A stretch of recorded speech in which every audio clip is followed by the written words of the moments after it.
Tonight on the Daily Wrap, Donald Trump continues to surge even after the backlash following last week's GOP debate.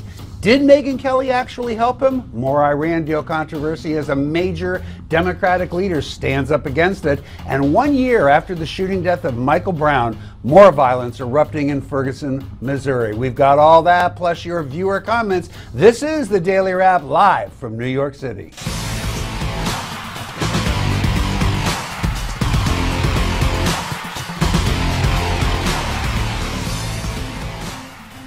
And welcome to the show, everybody. Joe Concha is out on a little vacation tonight, so I'm Rick Unger. I'll be filling in. Joining me as my co-host tonight, speaker, author, patriot, and former Naval SEAL, Carl Higsby is with us. Carl? That was very nice of you. Wow. You like that? I don't even get that kind of intro from my mom. As I get to you for the whole night. I'll take it. But you'll take it, right? Take it.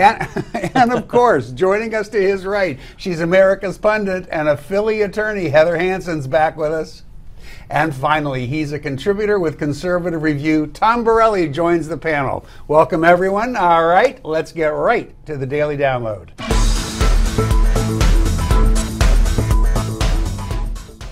Again, we welcome you to the Daily Wrap. Donald Trump continues to make headlines. Let's go to John Bachman down in Florida for the latest news. John? Kelly and her team at Fox News fired the first shot. A tough personal preemptive strike tossed right at the billionaire real estate mogul. You've called women you don't like fat pigs, dogs, slobs, and disgusting animals. Your Twitter account... Only Rosie O'Donnell. No, it wasn't. Trump maintains he never made the comments about women in general, and some of Megyn's claims are less than accurate. Inside Edition tracked down former Playboy playmate and Apprentice star Brandy Roderick to debunk the claim that a comment Trump made about her dropping to her knees was sexually suggestive. I've never had a negative experience with Donald or being on The Apprentice with Donald. It's always been positive. Conservatives are rallying behind Trump. Rush Limbaugh says the questions from Kelly and the Fox crew were unfair. Michael Savage accused Kelly and the Fox News brass of working for Clinton's campaign. I know full well that no Democrat candidate is ever going to get a question like that. And no Democrat candidate is ever going to be made to justify his or her existence, like our candidates are. It's clear now that Mayhem Kelly is working for the other side. It's clear now that Martha Washington and Roger Ailes and Rupert Murdoch are working for Hillary Clinton. It's as clear as a bell that Mayhem Kelly has gone over to the dark side. But not all conservatives are backing Trump. Eric Erickson disinvited Trump from his red state gathering, claiming that Donald has not apologized for another controversial comment, that one about Megyn Kelly bleeding from her eyes and elsewhere. Erickson says it was a quip about menstruation. Trump maintains he never mentioned anything that personal. Also, Trump supporters say Fox News is on a jihad to close down Trump's White House run, pointing out that Erickson is a paid Fox News contributor, and the media tycoon Rupert Murdoch is backing Jeb Bush for the Republican nomination. Like Jeb, Murdoch has openly embraced more liberal immigration reform policies. Last year, Murdoch even sat down with Obama's closest aide, Valerie Jarrett, to discuss immigration. More recently, Murdoch tweeted out that Trump should leave the race. For his part, Trump remains unapologetic and committed to the race. Thanks for that, John. Now, there are a few late-breaking developments as it now appears that a truce may be in the works between Fox News and Mr. Trump, who put this up on his Twitter account a short time ago. Roger Ailes just called. He is a great guy and assures me that Trump will be treated fairly on Fox News. His word is always good. Question is, was Trump ever treated unfairly in the first place by Fox, Megyn Kelly, or anyone else? Carl? I don't think he was. People want to demonize Megyn Kelly for this, but I think long run she did him a favor. Yeah, I mean, I absolutely agree. Yeah. Heather, what do you what was that? Mark Levin, who was saying that it's clear that Megyn Kelly's gone to the dark. I mean, this is hyperbole to the max, isn't it? Absolutely. I mean, we've talked about this before. I do think Trump got more personal questions. I think that, no one asked Chris Christie about Bridgegate. No one asked Rubio about his finances. But I think that all of the questions were fair. I think all of the questions were tough. And I think that the one thing that I can say that Trump has done for this campaign is raise the level to which these candidates are being investigated and being challenged. And that's ultimately a a very good thing for everybody. For everybody. See, now I think you make a great point. And one thing I will say in defense of Fox on the issue of substance, a lot of people are complaining not enough substance in this debate. It was the first of many debates. It was introductory. That's why I thought the question was fair that they gave to Mr. Trump. But Tom, Heather makes a good point. Where were some of those personal questions for other candidates? No, that's a good point. And I think when you're running for president, every question is you're going to get, and it is in some ways fair. I think it was the context. The country, and especially the Republican base, is really, really concerned about jobs and the economy. And the war on women, you know, the made-up war on women wasn't the one to lead with. So I think it's the context. They should have read something about the economy, what's your position on this or that, how are you going to solve this problem that the country is facing, and that's why I think people were really surprised in the level of question. That in the top 10, that was maybe number 20 in terms of a Republican base. So here we are, we're all sitting here, and we're all kind of agreeing that Fox was not unfair to Donald Trump, and yet our viewers who they listen, they watch every night, they follow politics, they know what they're talking about. They agree almost to a person, it seems, that Fox was completely unfair. How do you explain that? Well, I think that what people were initially outraged by was the personal questions to Trump and then the policy questions to everyone else. Do you think they would have felt better had those personal questions also been asked of other candidates? Probably, but I think we need to look at this. Fox honestly didn't understand how long Trump is going to be in this race, and they may underestimate that, and what they want to do is they want to get the personal questions out of the way while they can. All right, so since we all convened last on Friday night, those of you who were here on Friday night, a lot happened over the weekend. Mr. Trump goes on Don Lemon's show on CNN, and he makes these comments that, what are we calling it now, the blood feud, without having to get too explicit. You know, even those of you who have some love for Donald Trump, I know, Carl, you're a big fan of Mr. Trump's. You think that he could actually go all the way and become president of the United States. I think so. What do you have to say about that comment that surely seemed to be out of line? I think that it should have been scaled back, and I've always supported Trump, but I've always said too, like when he insulted John McCain, I said it was a low strafe, and he probably should apologize. Trump's not going to do that. I think it was unpresidential, but I think this is his first debate, and I think he was reacting to a couple things. That wasn't a debate thing. That was Heather shaking her head. I think he was a little this shaken is up not from the okay. debate. Yeah, it's not okay. I mean, what's he going to say about Angela Merkel? I mean, this is getting beyond the point of ridiculousness. We have to have some diplomacy in our president, and if he can't be diplomatic in dealing with Megyn Kelly's questions, and I have to say, I have more respect for Megyn Kelly as every day goes on. The way that she has responded to this by rising above it has been absolutely impeccable. And if he can't deal with these questions from Megyn Kelly, and he turns to personal attacks rather than taking the high road, what is he going to do when it comes to attacking the media these days is a very popular thing. Yeah. I will say, though, I think it was wrong for Eric Erickson to disinvite him to that. Absolutely, because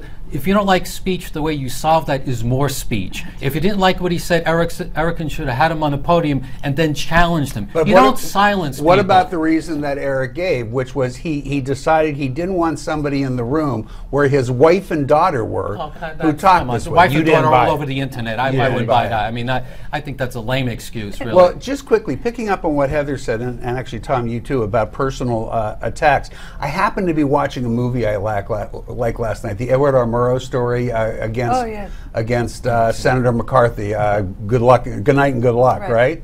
And one thing I noticed was Senator McCarthy, when you disagreed with him, the way he responded to any attack you gave was to turn around and call you a communist, even if you had nothing to do with it. Doesn't that kind of remind you of what Trump is doing with these personal attacks? All the more reason to put him on the stage and challenge him on that in a lengthy time, not in a 3-minute, 2-minute soundbite. Well, I think the problem with that is the Republican Party has given him so much oxygen, and now they want to take it away because they realize that he is running with it and becoming. The base is giving him the oxygen, not the establishment. Well, that's right. If you really want to challenge Trump, you have to ask him policy questions at this point. Well, I think that's exactly right, and we'll see in the next debate if that happens, because that is essential. All right, what do you out there think about Donald Trump's comments about Megyn Kelly? Did Trump get treated unfairly at the debate? We want to know what you think, so go to newsmaxtv.com/comments and let us know. Coming up next, more on the debate. We're not done yet. This is the Daily Wrap on Newsmax TV.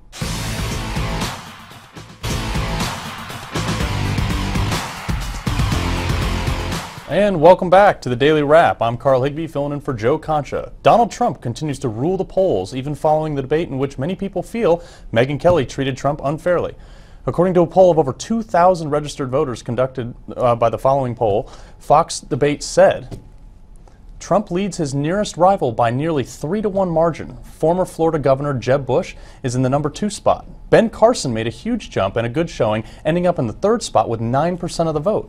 Rick, it seems the controversy with Megyn Kelly is helping him in the polls, probably against what you want. It's just fascinating. I mean, he is Teflon, it seems. Yep. No matter what he does, no matter how rude I might find it, there are a lot of people out there who think that this is a very good thing, that he's somebody who says what he believes and speaks his mind, and they're into it. It's pop culture. I mean, Heather, this is gaining steam. Well, I think he's challenging the establishment, and like as Rick said, he's willing to speak his mind, and I think a lot of people like that. I think a lot of people also just want to continue to see him in the race. I think that he shakes things up, he makes things interesting. I mean, the ratings that this debate got would, and Trump is happy to say so, would never have been had without him. And I think a lot of people want to continue to watch, which again may not be a bad thing. Yeah, Tom, is this deliberate help by Megyn Kelly or what?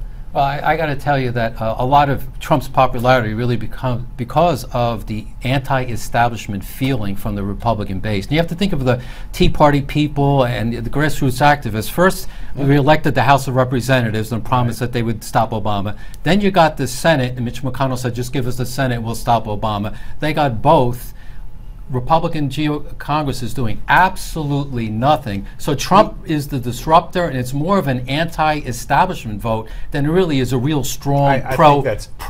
Don't underestimate the anger that you're seeing from the base. It's absolutely true, and I think there are two things to say. And it's legitimate. I mean, well, it is. How many times did they promise to stop Obamacare? Well, thank goodness they have not. You got to wonder too that if Jeb Bush or someone else takes the nomination, are they going to, in fact, people going to stay home? Well, first of all, let's identify what's happening. We're seeing something that I think is brand new in American politics. Pop culture. And well, it is pop culture. I would call it the reality show portion Kardashian of the primaries. Yeah. And you know what? It's new. I'm sure I'm not the first to have noted it, but it's real. Now the question becomes, how long does it last? And we don't know the answer to that. If it lasts all the way through, Donald Trump could be president.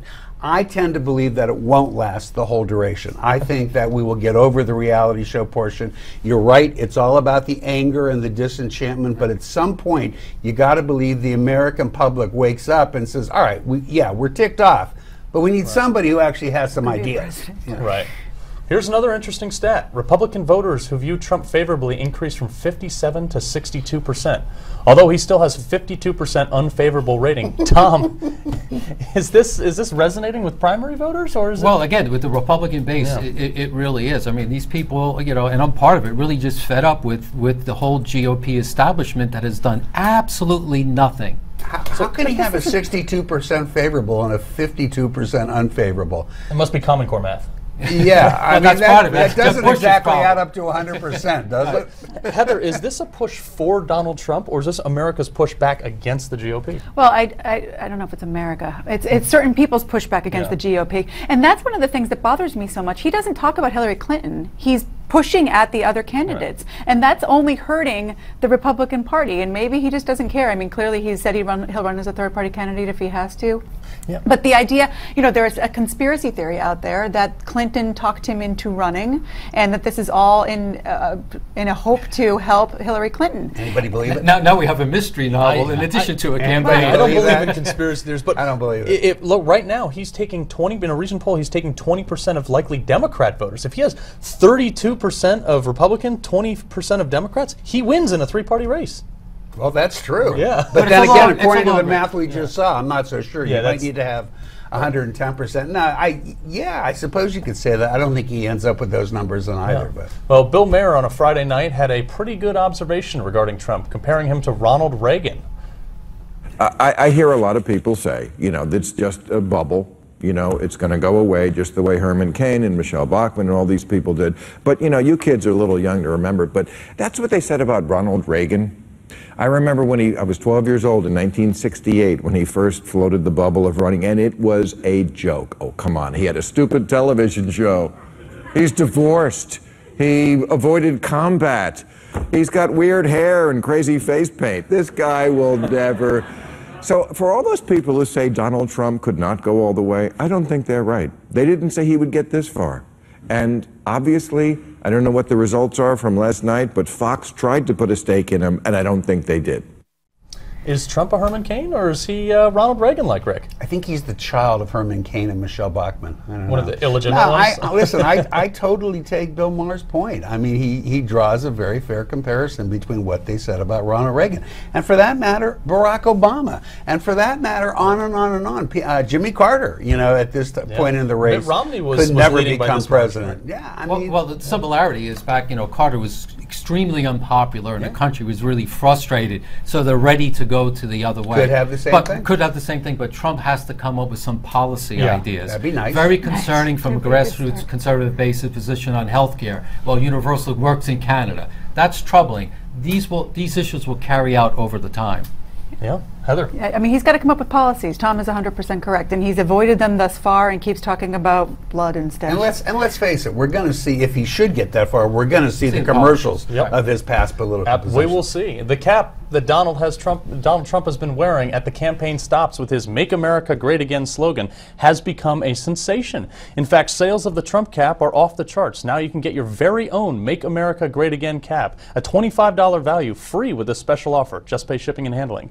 Just go to newsmax.com/Trump cap or call 1-800-485-4350. Coming up, more on the Iran deal controversy and who's now for it and who's against it. Stay tuned right here on the Daily Wrap.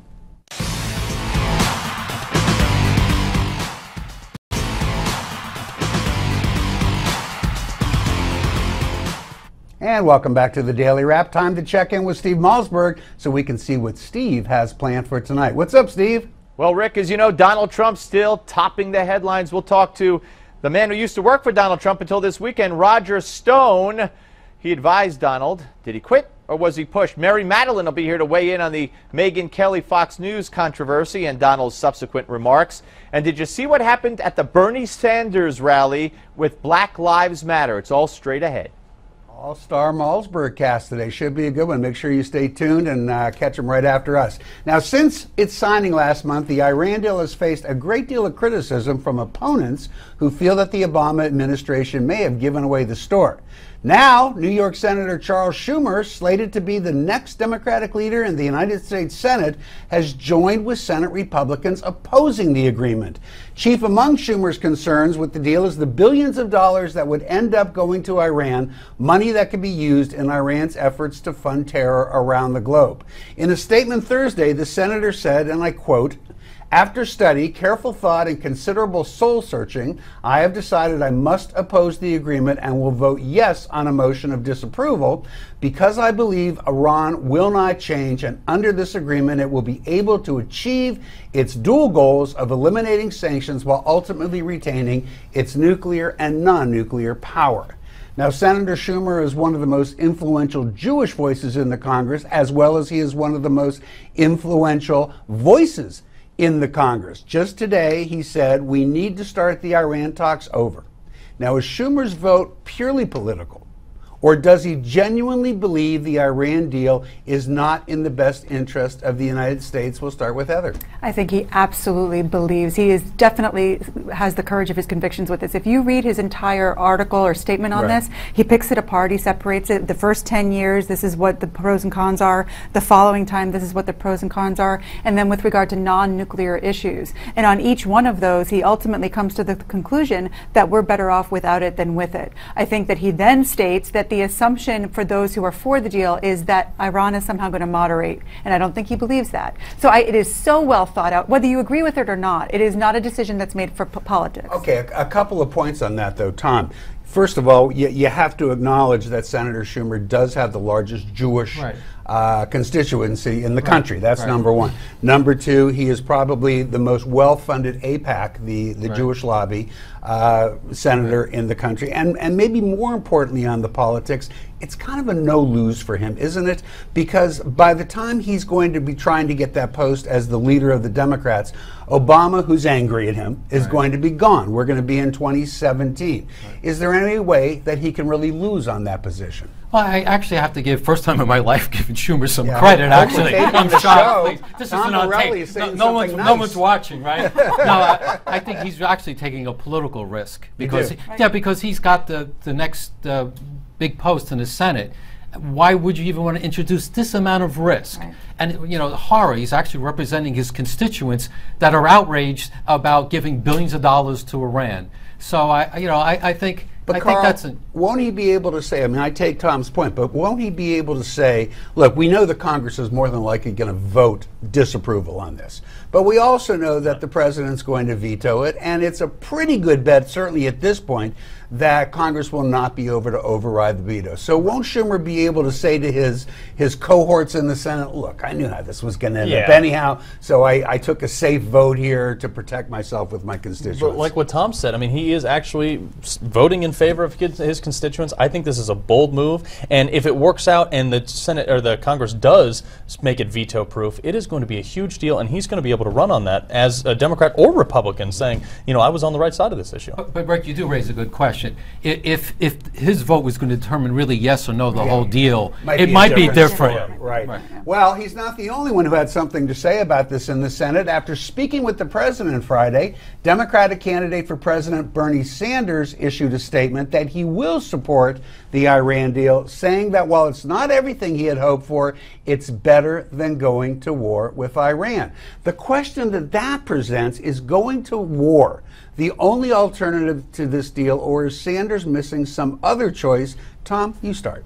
Well, yeah, I mean, sanctions until they scream and moan. I mean, except that can we really bring our partners along with us on the sanctions anymore? That's why you need leadership, and that's where you point to President Obama's failed leadership. Leading from behind means, by definition, you can't lead in an important issue at this time. Except, Carl, you know, I understand that, but remember that the way we got Europe, the way we got Russia, the way we got China into this in the first place was imposing sanctions until Iran agreed to sit down. They sat down. They sat down, and we gave it up. I mean, we just gave over $100 billion back to a state sponsor of terrorism. I mean, they've been at war with us since '79. Heather? Well, and I think that's the biggest point, is that, and that's Schumer's biggest point, is that they're now using this money to further fund terrorism. They're going to Hezbollah, I mean, all over the place. It's a major... I have a feeling this isn't the last time we're going to talk about this. All right, what do you think about the Iran deal? Will Congress move forward with the deal? I want to know what you think. Go to newsmaxtv.com/comments to let us know. Coming up next, it's been 1 year after the shooting death of Michael Brown. Violence erupts once again in Ferguson. We're going to talk about it.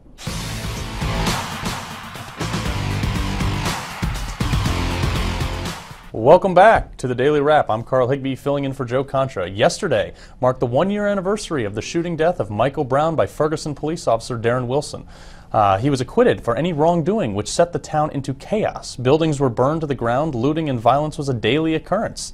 Even though Officer Wilson was found not guilty, the DOJ under Eric Holder determined that it was nearly every aspect of Ferguson's law enforcement system, African Americans were impacted severely and disproportionately. During that time, during what started as a peaceful protest to mark the anniversary, the situation got out of control when violent chants and looting occurred. We ready for war! We ready for war! We ready for war! We ready for what? We ready for war! We ready for what? We ready for war! We ready for war! We ready for war! We ready for war! We ready for war! We ready for war! What happened next was totally unexpected. And we just want to be as patient as possible. Message to those who are looting.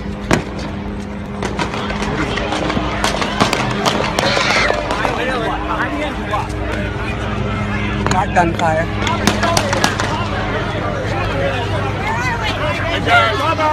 Cover! Cover, guys! Come back over! Out! St. Louis County Police Chief John Belmar explains what happened when unmarked officers were following a suspect. An individual that they have been tracking crosses the street. He gets all the way to the shoulder. They think at the time that he probably gathers himself and he's going to go back across the street. They turn out in an SUV. It's an unmarked SUV, but it has interior red and blue lights that are illuminated when they come out. The suspect engages them with gunfire almost right at the grill of the car. Strike the hood. I don't know if you've seen pictures of it yet. 3 or 4 times. Strike the windshield, I think 4 or 5 times. The plainclothes detectives return fire. Heather, I mean, they said that they have to separate the protesters, the good protesters from the bad protesters. How do you tell the difference? Yeah, I mean, I think that that's going to be a very difficult thing to do. So in the LA Times today, a Democratic committee woman who's been active in the protests said that there's many people now who are taking advantage of the protest to use whatever beef they have to go after one another. I mean, this has turned into something that is disparaging what the protesters are trying to do. And I don't know how you separate the two. And the issue here is that when is the community going to start policing itself? That's what we need to ask the people of Ferguson, Tom. Well, I think there are a number of peaceful protesters, but then they're the professional disruptors, and I think that's what you have to worry about, people hijacking the whole situation. But one of the biggest problems from the beginning was this whole hands up, don't shoot, that Michael Brown was assassinated while trying to surrender was a lie, and the DOJ came out with that it was a lie. That needs to be advertised. Sadly, a lot of people in the black community still believe it's true, and now we have the whole hands up, don't shoot movement that's threatening to do a lot of bad things. Yeah, you're right, and it was a lie, and as you say, the DOJ confirmed it was a lie, and they certainly, if there was going to be a bias, it wasn't going to be in the other direction. But you know what I get concerned about? There were a few very legitimate gripes. One of them is that the city government was using the courts to raise money for the city by policing the black community, charging them with things that were small so they'd have to write bigger checks.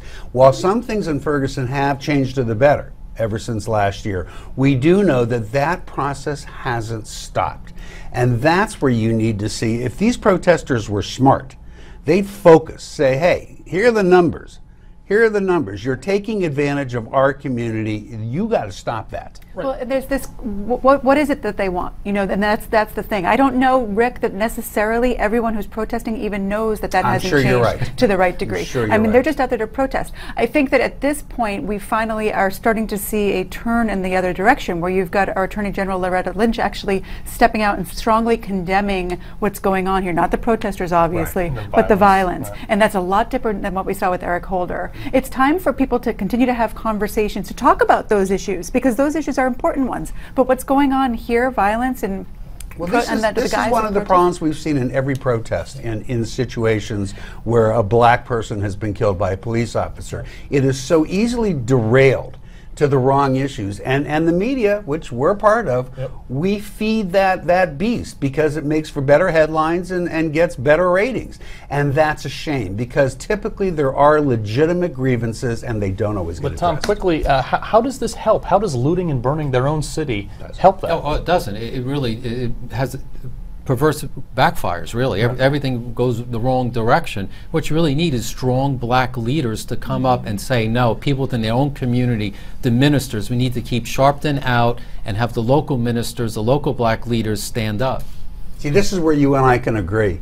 I feel the same way about Al Sharpton as you do. I think they're just igniting the fire. Yeah, and to their own personal until benefits. they do that, things are not going to get better. I agree. But share your thoughts on last night's violent protests in Ferguson. Go to newsmaxtv.com/comments and let us know. Up next, we're going to read some of your viewer comments here. Don't go anywhere. Rick will be here as well, and he will help us read them out. I'll be here, I promise. In case I can't read them. Go nowhere. We're back.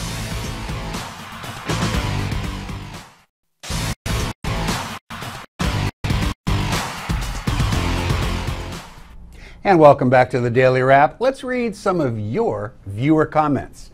First up, we asked you if Donald Trump was treated unfairly during last week's debate, and a bunch of you said yes.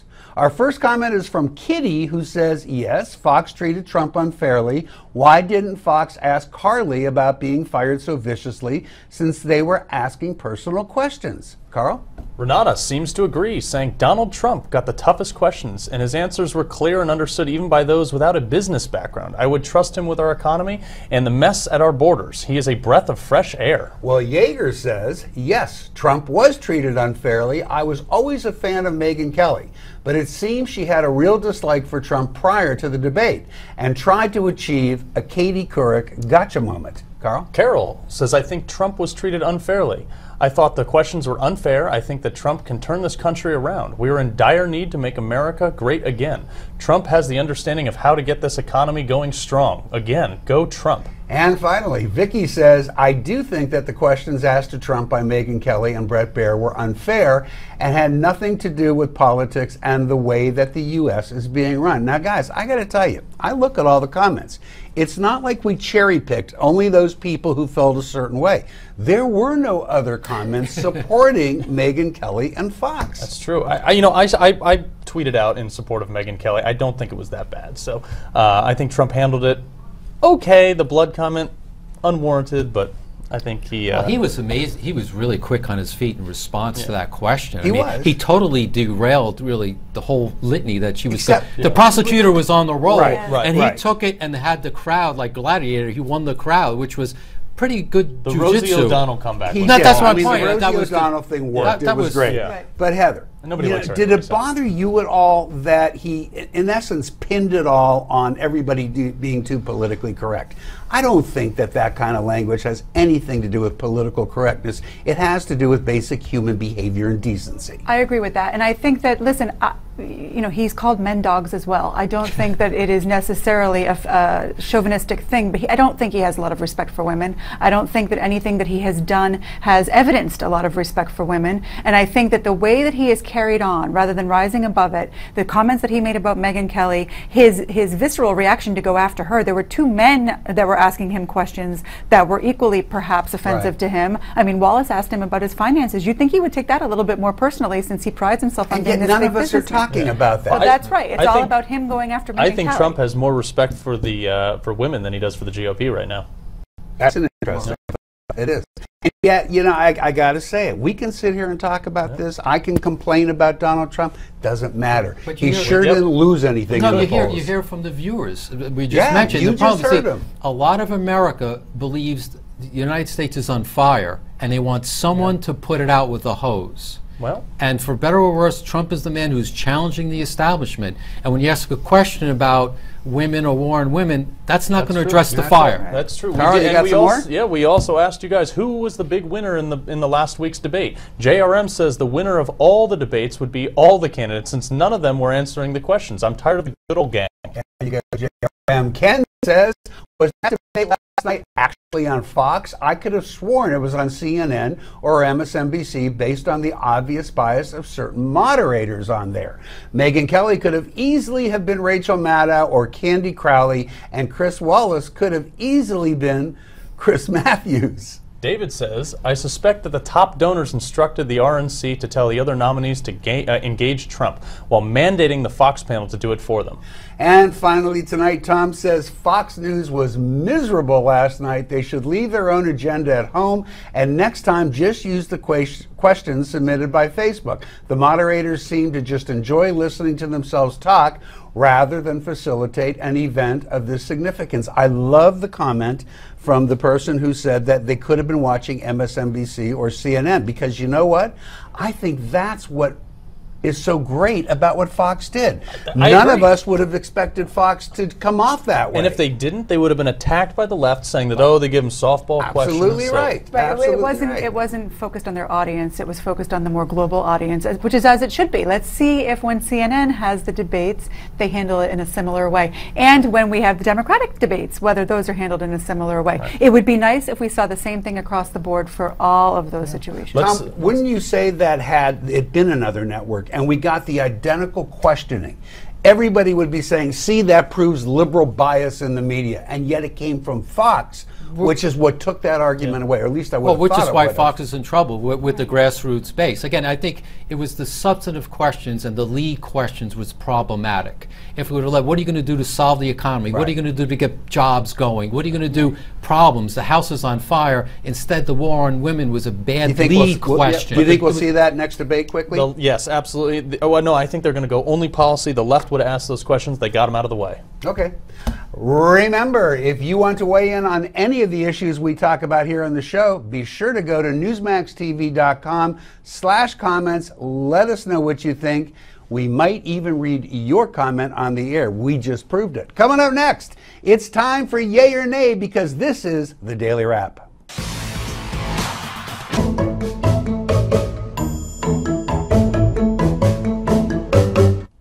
And welcome back to the Daily Wrap. It's that time again. Yay or nay? Is everybody ready? Yay.